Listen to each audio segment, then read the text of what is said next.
कर्जमाफी अरे कोण म्हणता घेत नाही अरे कंचा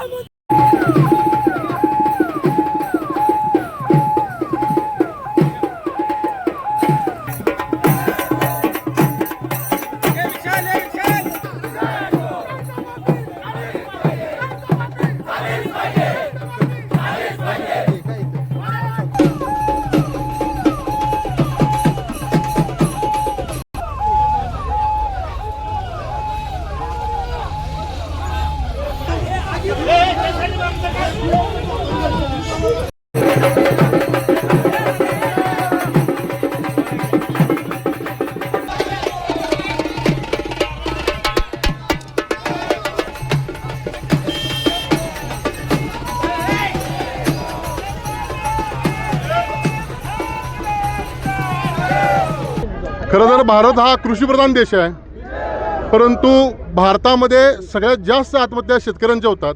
आणि या शेतकऱ्यांची आत्महत्या कशामुळे होतात की सरकार प्रत्येकजण काय करते, योजना जाहीर करते आणि त्या योजना जाहीर करत असताना शेतकऱ्यांना जाचकाठी घालते.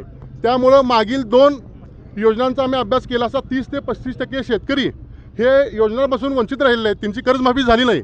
त्यामुळं आज कर्जमाफी व्हायच्या अगोदरच आम्ही शासनाला इशारा देतोय आणि सांगायला आलोय की तुम्ही कर्जमाफी देत असताना एकदाच सरसकट शेतकऱ्यांची कर्जमाफी झाली पाहिजे.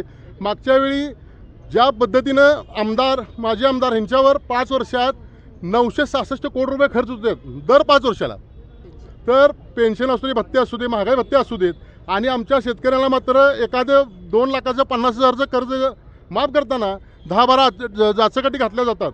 आज मला शासनाला आणि प्रशासनाला एकच सांगायचं आहे, ज्यावेळी शेतकऱ्यांची कर्जमाफी होईल प्रशासनानं कुठलीही चूक त्या शेतकऱ्याच्या बाबतीत होता कामा नये.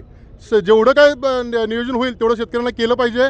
आणि सर्व शेतकऱ्यांना मी महाराष्ट्र नवनिर्माण सेनेतर्फे विनंती करतो, संपूर्ण जिल्ह्यातील शेतकऱ्यांना विनंती करतो की कर्जमाफी झाल्यानंतर कुठल्याही ऑफिसला तुम्हाला अडवलं तर महाराष्ट्र नवनिर्माण सेनेची कधीही संपर्क साधा.